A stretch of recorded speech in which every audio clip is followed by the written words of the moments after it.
नोंडे बन नेल दाड़ेयाग कना से नोंडे जहाँ बन नेल दा जे बिनती बकराते निया मांग जहाँ गलमारा हुयुग कान तहे कना तो नोआ दो बांग्ला तेगी कोराव हुई कना जहाँ दो नोंडे नेलोग कना बिनती की से बिनती ओ सावताली सृष्टि तत्व सावते बिनती ओ सावताली परिचय तारपरे मेनाग कदा बिनती ओ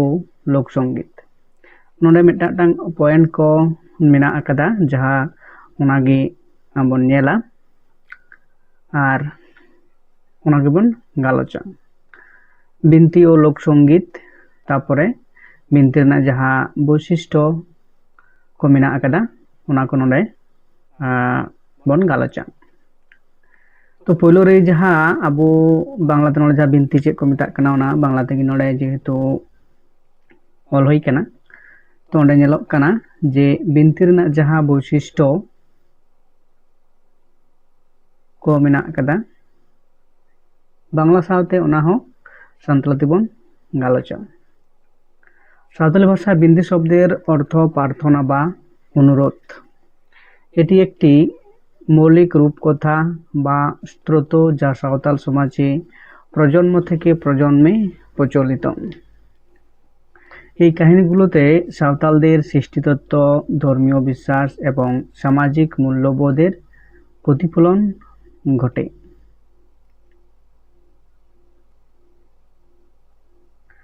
मेन्दो सान्ताली जुदि बन लैया बिनती जहाँ रना ती दो कामी रे बांग लगाव कते खाली चेन मोचा मोचा तेगी पढ़े हुयुआ से लैयोआ नोंडे अनुरोध जहाँ दो अबो अकय ठेन बोंगा बुरु ठेन अबो नेहर से नेहर आबन एटी एकटी मौलिक रूपकथा बा स्तोत्र मिटांग जहाँ दो रूपकथा लेकाना कहानी आकारते अबो बिनती गुरु को चिकाया को नोआ को पढ़े कते को आंजम आबोना नोआ ओढ़ तलाते कहानी लेकाते कहानी रना सताम को लेया उना सावते सेरिंग लेकाते को समाज तला रे को आरतिया आर चेन ओना सावताल सावता रे चेन सेदाय खना मेन्दो अबोरेन जहाँ पोम पोंगड़ा खन एतहब कते नित आबो को तला रे जहाँ दो चिकाग कना उना सेदाय खन उका लेका चल हेज कना नितो हो उनका गी आबो बन मानावदा से उनका लेके तेगी नोआ को चलाग कान ताबोना नोआ दो चेद काहिनी गुलो सावताल दे सृष्टि तत्व एबं नोआ लेकाते आबो चेद कबन बाडाय दाड़ेयाग काना ओना को मेन जिनिस लेकाते नोडे बन नेलदा सृष्टि तत्व मेन्दो धरती सृजन मानवी सृजन धर्मीय विश्वास मेन्दो धर्म चेतान पतियेव एवं सामाजिक मूल्यबोधेर प्रतिफलन घटे सामाजिक मूल्यबोध मेनते ओका को बन मेन दाड़ेया जहाँ को मेनते नोंडे आबो बन बाडाय नामेद कना समाज रना आदि लेकाम सेवरा से आरिचाली को मेना आकाद ताबोना ओना कोरेना कामी कासनी को बन बाडाय दाड़ेयाग कना जहाँ लेकाते जहाँ को दो मिदटे जुदि बन गालोचा से बन लैया ओना को किन्तु बाडाय नामोगा नोडे हुडिंग मेथाते नोडे जाय बिनती ओ सावताली सृष्टि तत्व खाटोते सावतालदेर सृष्टिते बिनती काहिनीगुलोते प्रधानत देवता मारांग बुरु एवं जाहेर आयु एर भूमिका बर्णित हयेछे এই কাহিনীগুলোতে পৃথিবীর সৃষ্টির মানবজাতির উৎপত্তি এবং সাঁওতাল সমাজের ধর্মীয় ও সামাজিক রীতিনীতিতে বিস্তারিতভাবে উপস্থাপিত হয়েছে नोहा बन बाडाया जे बिनती दो अबुआ मिदटांग नोंकाना जिनिस काना जहाँ रेदो बोंगा बुरु ᱧᱩᱢ कते प्रतिटी जहाँ बिनती हाटिंग को मेना काता बन जेमन लेदा सृष्टि तत्व जहाँ दो मानवी सृजन रना कथा से धरती सृजन रना कथा मेन कना सानाम बिनती रेगी नोआ दो चिकागा अढ़े दारा इना परे एटा जेमन जामे जमसिम बिनती जहाँ मूल विषय वस्तु मेना आलादा टपिक चितान रे karam binti jaha menak kada, bhanan binti menak kada, bapala binti menak kada, ar ᱚᱱᱟ ᱞᱮᱠᱟᱛᱮ ᱡᱟᱦᱟᱸ ᱵᱤᱱᱛᱤ ᱠᱚ ᱟᱵᱚᱣᱟᱜ 9 ᱜᱚᱴᱟᱝ ᱚᱠᱚᱭ ᱵᱤᱱᱛᱤ ᱜᱩᱨᱩ ᱠᱚ ᱞᱮᱫᱟ 3 ᱜᱚᱴᱟᱝ ᱱᱚᱝᱠᱟ ᱞᱮᱠᱟᱛᱮ ᱦᱟᱹᱴᱤᱧ ᱢᱮᱱᱟᱜ ᱟᱠᱟᱫ ᱛᱟᱵᱚᱱᱟ ᱵᱤᱱᱛᱤ ᱥᱟᱶᱛᱮ ᱡᱟᱦᱟᱸ ᱞᱮᱫᱟᱭ ও সাঁওতালি পরিচয় নতুন কাটি বুঝলা যে বিনতি কাহিনীগুলো সাঁওতালদের আত্মপরিচয় গঠনে গুরুত্বপূর্ণ ভূমিকা পালন করে এই কাহিনীগুলোর মাধ্যমে সাঁওতাল সমাজ তাদের ইতিহাস সংস্কৃতি এবং ধর্মীয় বিশ্বাসকে সংরক্ষণ ও প্রজান্তরে প্রেরণ করে এটি সাঁওতালদের সামাজিক সংহতি ও সাংস্কৃতিক ঐক্য বজায় রাখতে সহায়ক ᱟᱵᱚ ᱡᱩᱫᱤ ᱱᱚᱣᱟ ᱵᱚᱱ ᱞᱟᱹᱭᱟ ᱡᱮ ᱵᱤᱱᱛᱤ ᱚᱱᱠᱟᱱᱟᱜ ᱢᱤᱫᱴᱟᱝ ᱡᱮ ᱥᱟᱱᱛᱟᱲ ᱠᱚᱣᱟᱜ ᱢᱮᱱᱫᱚ ᱥᱟᱶᱛᱟᱞ ᱵᱟ ᱥᱟᱱᱛᱟᱲ ᱠᱚᱣᱟᱜ ᱪᱤᱠᱟ ᱱᱤᱡᱮᱨᱟᱜ ᱯᱚᱨᱤᱪᱚᱭ গুরুত্বপূর্ণ চিকা এনেম মেনা আকাদা ᱚᱱᱟ ᱫᱚ ᱠᱤᱱᱛᱩ ᱯᱟᱞᱚᱱᱟ ᱱᱚᱣᱟ ᱠᱟᱹᱦᱱᱤ ᱛᱟᱞᱟ ᱛᱮᱜᱮ ᱥᱟᱶᱛᱟᱞᱟᱜ ᱡᱟᱦᱟᱸ ᱥᱚᱢᱟᱡᱽ ᱢᱮᱱᱟᱜ ᱟᱠᱟᱫᱟ ᱚᱱᱟ ᱱᱟᱜᱟᱢ ᱵᱟᱰᱟᱭ ᱧᱟᱢᱚᱜᱼᱟ ᱟᱵᱚᱣᱟᱜ ᱞᱟᱠᱪᱟᱨ ᱥᱮ ᱟᱹᱨᱤᱪᱟᱹᱞᱤ ᱠᱚ ᱥᱟᱱᱟᱢᱟᱜ ᱵᱟᱰᱟᱭ ᱧᱟᱢᱚᱜᱼᱟ ᱟᱵᱚᱣᱟᱜ ᱫᱷᱚᱨᱚᱢ ᱤᱫᱤ ᱠᱟᱛᱮᱫ ᱚᱠᱟ ᱞᱮᱠᱟᱱ ᱯᱟᱹᱛᱭᱟᱹᱣ ᱥᱮ ᱟᱵᱚᱨᱮᱱ ᱯᱚᱝ ᱯᱚᱝᱲᱟ ᱚᱱᱟ ᱨᱮᱱᱟᱜ ᱪᱮᱛᱟᱱ ᱯᱟᱹᱛᱭᱟᱹᱣ ᱫᱚᱦᱚ ᱠᱟᱛᱮᱫ ᱢᱤᱫᱴᱟᱝ ᱡᱩᱜᱽ ᱠᱷᱚᱱ ᱟᱨ ᱢᱤᱫᱴᱟᱝ ᱡᱩᱜᱽ ᱨᱮ ᱚᱱᱟ ᱪᱤᱠᱟᱹᱜᱼᱟᱭ ᱮᱯᱮᱢ ᱪᱟᱯᱟᱞᱚᱜᱼᱟ ᱟᱨ ᱱᱚᱣᱟ ᱜᱮ ᱥᱟᱱᱛᱟᱲᱟᱜ ᱥᱟᱶᱛᱟ ᱨᱮ ᱡᱟᱦᱟᱸ ᱫᱚ ᱞᱟᱠᱪᱟর ᱨᱮᱱᱟᱜ ᱡᱟᱦᱟᱸ ᱡᱩᱢᱤᱫ ᱚᱱᱟ ᱠᱤᱱᱛᱩᱭ ᱡᱩᱢᱤᱫ ᱫᱚᱦᱚ ᱨᱮ ᱜᱚᱲᱚᱭ ᱮᱢᱚᱜ ᱠᱟᱱᱟ ᱥᱮ ᱟᱵᱚ ᱢᱟᱹᱱᱢᱤ ᱠᱚ ᱢᱟᱱᱮ ᱥᱟᱱᱛᱟᱲ ᱜᱟᱛᱟᱠ ᱨᱮᱱ ᱢᱟᱹᱱᱢᱤ ᱠᱚ ᱪᱤᱠᱟᱹ ᱡᱩᱢᱤᱫ ᱥᱮ ᱢᱤᱫ ᱨᱤᱦᱤᱴ ᱟᱵᱚ ᱪᱤᱠᱟᱹ ᱢᱤᱫᱴᱟᱝ ᱰᱟᱦᱟᱨ ᱛᱮ ᱰᱟᱨᱦᱟᱣ ᱫᱟᱲᱮᱭᱟᱵᱚᱱᱟ ᱥᱮᱵᱚᱱ ᱛᱟᱲᱟᱢ ᱫᱟᱲᱮᱭᱟᱜᱼᱟ ᱤᱱᱟᱹ ᱯᱚᱨᱮ ᱢᱮᱱᱟᱜ ᱟᱠᱟᱫᱟ ᱡᱟᱦᱟᱸ ᱫᱚ বিনতি ও লোকসঙ্গীত বিনতি কাহিনীগুলো প্রায় সাঁওতালি লোকসঙ্গীত ও নৃত্যের মাধ্যমে উপস্থাপিত হয় এই পরিবেশনাগুলোতে ধর্মীয় আচার অনুষ্ঠান উৎসব এবং সামাজিক অনুষ্ঠানগুলো সময় বিশেষ গুরুত্ব দেওয়া হয় ᱟᱵᱚ ᱵᱚᱱ ᱧᱮᱞ ᱠᱟᱫᱟ ᱡᱮ ᱡᱟᱦᱟᱸ ᱫᱚ ᱵᱤᱱᱛᱤ ᱪᱮᱫᱠᱟ ᱵᱷᱟᱵᱛᱮ ᱚᱱᱟ ᱡᱟᱦᱟᱸ ᱠᱟᱹᱴᱤᱡ ᱞᱟᱹᱭᱫᱟ ᱡᱮ ᱞᱳᱠᱥᱚᱝᱜীত ᱢᱮᱱᱫᱚ ᱥᱮᱨᱮᱧ ᱛᱟᱞᱟᱛᱮ ᱱᱚᱣᱟ ᱨᱮᱱᱟᱜ ᱡᱟᱦᱟᱸ পরিবেশন মেনদো উদুগ সদরᱚᱜᱼᱟ ᱥᱮᱨᱮᱧ এবং এনেক তালাতে ᱱᱚᱣᱟ ᱠᱚ ᱚᱠᱟ ᱚᱠᱟ ᱴᱷᱟᱶ ᱨᱮ ᱦᱩᱭᱩᱜᱼᱟ ᱪᱮᱫ ᱥᱚᱢᱚᱭ ᱦᱩᱭ ᱫᱟᱲᱮᱭᱟᱜᱼᱟ ᱱᱚᱰᱮ আচার অনুষ্ঠান ধর্মীয় আচার অনুষ্ঠান উৎসব এবং সামাজিক অনুষ্ঠানগুলোর বিশেষ গুরুত্ব দেওয়া হয় এবং উন অক্ত গে ᱱᱚᱣᱟ ᱠᱚ ᱠᱤᱱᱛᱩ ᱵᱟᱹᱲᱛᱤ ᱠᱟᱭᱛᱮ ᱧᱮᱞᱚᱜᱼᱟ ᱡᱟᱦᱟᱸ ᱵᱤᱱᱛᱤ ᱨᱮᱱᱟᱜ ᱡᱟᱦᱟᱸ ᱡᱩᱫᱤ ᱵᱚᱱ ᱞᱟᱹᱭᱟ ᱵᱟᱯᱞᱟ ᱚᱠᱛᱚ ᱵᱟᱯᱞᱟ ᱵᱤᱱᱛᱤ ᱡᱚᱢᱥᱤᱢ ᱵᱚᱸᱜᱟ ᱡᱚᱢᱥᱤᱢ ᱵᱤᱱᱛᱤ ᱚᱱᱟ ᱪᱷᱟᱰᱟ ᱡᱟᱦᱟᱸ ᱠᱚ ᱢᱮᱱᱟᱜ ᱟᱠᱟᱫᱟ ᱡᱮ ᱠᱟᱨᱟᱢ ᱵᱤᱱᱛᱤ ᱠᱟᱨᱟᱢ ᱵᱚᱸᱜᱟ ᱤᱫᱤ ᱠᱟᱛᱮᱫ ᱠᱟᱨᱟᱢ ᱚᱠᱛᱚ ᱥᱮ ᱥᱚᱦᱨᱟᱭ ᱚᱠᱛᱚ ᱥᱮ ᱢᱟᱜ ᱢᱚᱬᱮ ᱚᱠᱛᱚ ᱡᱟᱦᱟᱸ ᱥᱚᱢᱚᱭ ᱨᱮᱱᱟᱜ ᱢᱤᱫᱴᱟᱝ ᱟনুষ্ঠানিক ᱡᱟᱦᱟᱸ ᱥᱮ ᱯᱚᱨᱚᱵᱽ ᱤᱫᱤ ᱠᱟᱛᱮᱫ ᱜᱮ ᱱᱚᱣᱟ ᱵᱤᱱᱛᱤ ᱠᱚ ᱠᱤᱱᱛᱩ ᱠᱚ ᱠᱚᱨᱟᱣᱟ এবং ᱱᱚᱣᱟ ᱡᱟᱦᱟᱸ ᱵᱤᱱᱛᱤ ᱨᱮᱱᱟᱜ ᱡᱟᱦᱟᱸ বৈশিষ্ট্য লেখাতে যদি বন ᱧᱮᱞᱟ তারপরে 1 নাম্বার কাতে 2 নাম্বার কাতে পয়েন্ট ko মেনা akada যে বিনতি রেনাগ বৈশিষ্ট্য চেট কানা নডা জেলা বিনতি সাঁওতালি মিথোলজির একটি গুরুত্বপূর্ণ উপাদান এবং এর বৈশিষ্ট্যগুলো অনেক গভীর এবং সাংস্কৃতিক সমৃদ্ধ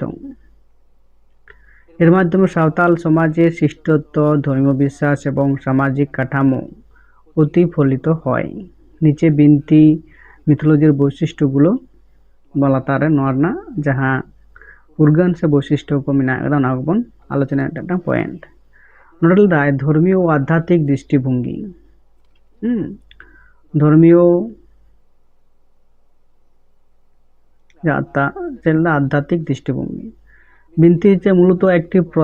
একটি প্রার্থনা ও বা স্তোত্র হিসেবে ব্যবহৃত হয়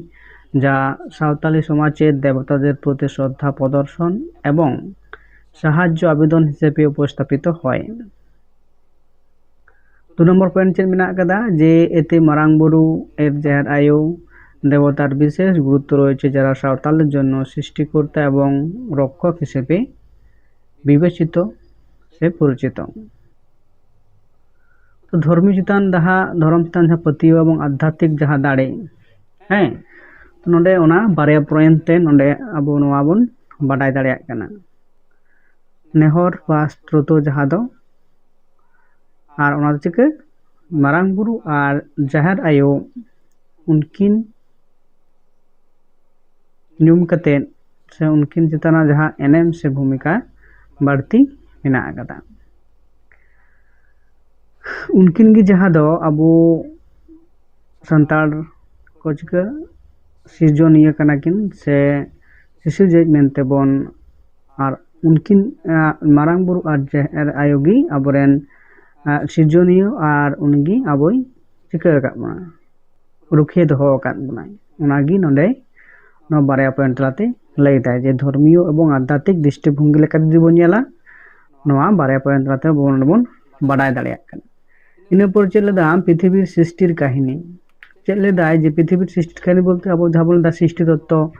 से धरती सृजन से मानवी सृजन इदी कते नोडे जारदा बिनती काहिनीगुलोर माध्यमे सावताली सृष्टि तत्वेर एकटी गभीर चित्र पाওয়া যায় যেখানে পৃথিবী এবং মানব জাতির উৎপত্তি সম্পর্কে ধারণা দেওয়া হয় 2 নম্বর পয়েন্ট চে লেদায় মারাং বুরু পৃথিবী সৃষ্টি করেন এবং মানব জীবন ও সমাজের বিভিন্ন দিক নিয়ন্ত্রণ করেন এর মধ্যে মানুষের নৈতিকতা ধর্মীয় আচার অনুষ্ঠান এবং পারস্পরিক সম্পর্কের দিকগুলোও বিবৃত হয় সিনেমা को कथा नोडे किन्तु चिका बाडाय नामक काना नोआ पृथ्वी सृष्टि काहिनी बा सृजन तत्व तलाते इन पर जहां मेना कदा जे सामाजिक एवं सांस्कृतिक ऐतिह्य बिनती तलाते चे चे सांस्कृतिक व सामाजिक समाज रना से लाक्चार रना जहां दमान कथा को नोडे साब राकाब काना ओना को नोडे लैदाय सावताल समाजेर मूल्यबोध नैतिकता संस्कृति एवं धर्मीय आचार এই কাহিনীগুলোর মাধ্যমে সামাজিক কাঠামোর অংশ হিসেবে উপস্থাপিত হয় নন্ডে সানাম লেখানা समाज रेना से सावता रेना सानाम लेकाना कथा कोगी चिकाग काना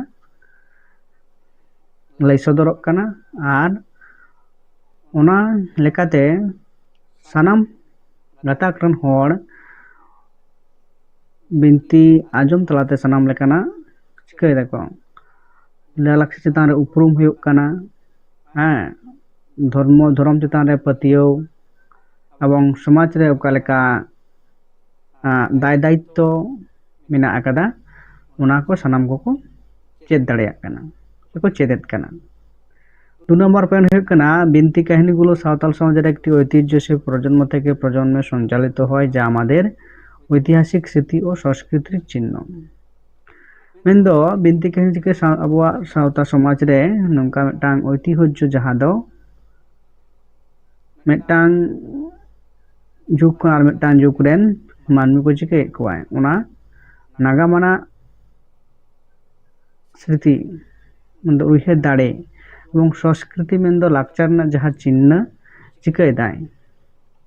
दोहय दाय बा रक्षाय ताबोना हेसे नोआ बिनती तलाते इन पर ना विश्वविद्यालय संगे सम्पर्क मेनदो जेंगेत साथे जहां नोआ बिनती रना सगै ओका लेका मेना आगदा ओना हो किन्तु नोडे बोन 4 नम्बर पॉइंट तलाते बोन बाडाय नाम दाड़ेयाना बिनती सावताली संस्कृतिर परिचिति बाड़ानोर पाशापाशि तादेर विश्वे अवस्थान एवं आत्मपरिचयके शक्तिशाली करे एटी आत्मत्याग धर्मीय विश्वास एवं सम्प्रीतिर रूपकथा हिसेबे गड़े उठेছে नोडे चे चे बोन नेल दाड़ेयाग काना से बोन बाडाय दाड़ेयाग काना जे बिनती चे लेदाय लैलाक्चार मिदटांग उपरुम साव साव तेगी जेंगेत रे मिदटांग ठाव एवं आबो लेकाते आबो ओना चिकाय बनाय केटेजेद बना आर चिदा आत्मत्याग धर्मीय पतियो सम्प्रति रूपकथा हिसेबे गड़े उठेছে এবং নোয়া ধর্ম চিতান পতিও সাথে সানাম গাতাকরেন মানমি को साथे सगै सम्पर्क चिके सगैते आबोय तल निदेत बना हेसे इन पर जहां मेना कदा लोक संस्कृति लोक संगीत एवं नृत्य नोआ लेखाते आबो बो नेल दाड़ेयाग काना जे बिनती प्राय लोक संगीत एवं नृत्यर माध्यमे परिवेशित हय सावताली गान एवं नाचेर माध्यमे ধর্মীয় উপাদান এবং সমাজের মধ্যে সম্পর্ক স্পষ্টভাবে ফুটে ওঠে। এই গান ও নৃত্য অনুষ্ঠানগুলি সাঁওতালদের ঐক্য এবং পারস্পরিক বন্ধন বৃদ্ধি করতে সহায়ক। আছে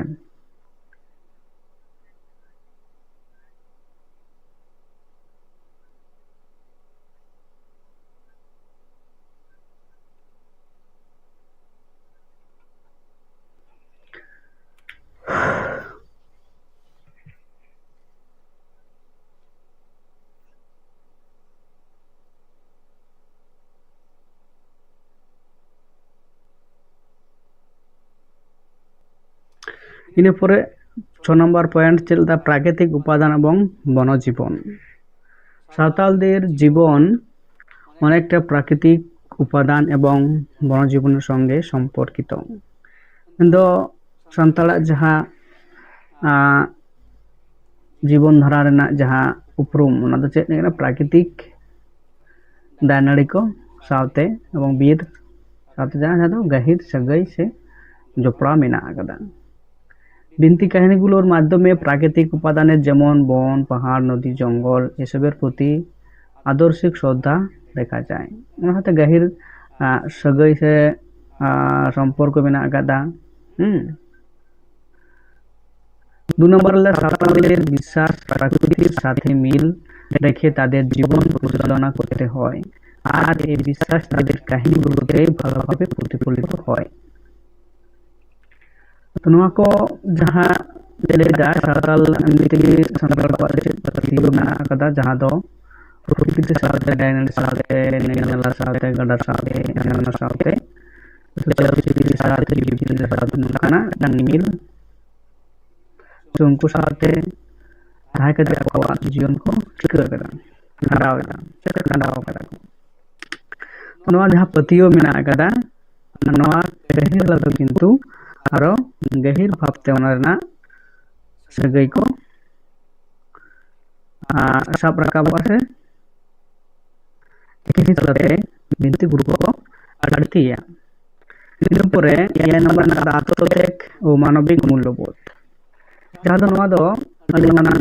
इम्पोर्टेंट पॉइंट काना आत्मत्याग और मानविक मूल्यबोध।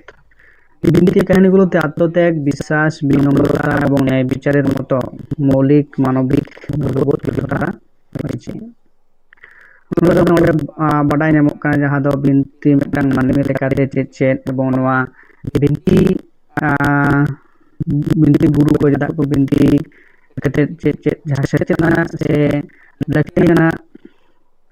कथा को मन बनाई नाम दाड़े कना लगे आत्मत्याग विश्वास में बतियो विनम्रता अन्य विचार लेकाना जहाँ मौलिक मानविक मूल्यबोध এবং নানা কিন্তু চিকায়দা নওয়া বিনতি তালাতে কিন্তু সব রাখাবো কানা আর ওনা সানাম বলন বড়াই দাঁড়িয়ে কানা। তারপরে না সাধারণ সমাজে শুধু তারা আত্মত্যাগ করে একে অপরকে সাহায্য করে এবং বৃহত্তর কল্যাণের জন্য একত্রে কাজ করে। এতে সান্তাড় যাহা বৈশিষ্ট্য से जो उनको तो सानामा कमी को गी सानाम कोगे मिट काटे कमी रना को रिकाया बाबला नाम फंडान नाम बंगा बुरुताम सानाम आतोरे जहां यदि दुख विपद रे पड़ा आए उनी किंतु आतने सानाम कोते ना दुख विपद को रिकाया वारा काबिया को पारमिया। तो ओया जहां ले जे बृहत्तर कल्याणेर जन्य एकत्रे काज करे जुमिद कते कमिया को नोआगी नोंडे ले दाई अन्ना जे मुचुद रे जहां उपसंहार लेका चेत को लेत काना जोना बन नेला इलदा बिनती को लेके प्रार्थना बांग गल्प नय एडी सावताल संस्कृति तादेर जीवन धारा এবং আত্মপরিচয় এর অমূল্য অংশ। এটি সাঁওতালদের ধর্মীয় বিশ্বাস, সামাজিক কাঠামো এবং বিশ্বের প্রতি তাদের দৃষ্টিভঙ্গি প্রতিফলিত করে। এটি সাঁওতাল সমাজের ঐতিহ্য এবং তাদের সংস্কৃতি সংরক্ষণে একটি শক্তিশালী হাতিয়ার হিসেবে কাজ করে, যার মাধ্যমে তারা বর্তমান প্রজন্মকে তাদের অতীত এবং সাংস্কৃতিক পরিচিতি সম্পর্কে শিক্ষা দেয়। ᱱᱚᱣᱟ ᱢᱩᱪᱟᱹᱫ ᱨᱮ ᱱᱚᱣᱟ ᱜᱮ ᱞᱟᱹᱭ ᱮᱫᱟᱭ ᱵᱤᱱᱛᱤ ᱨᱮᱱᱟᱜ ᱡᱟᱦᱟᱸ ᱩᱯᱚᱥ ᱢᱟᱦᱟ ᱥᱮ मुचाद रे जहाँ दो ले तनाय हेसे जाय होक का नंगे तेहन दो नुनमानी वन गनमारावा परवर्ती क्षेत्र नंकाना वीडियो बन गलोच दिया नंका लेका गी नोआ क्लास सर जाते चालू हुयो kana तो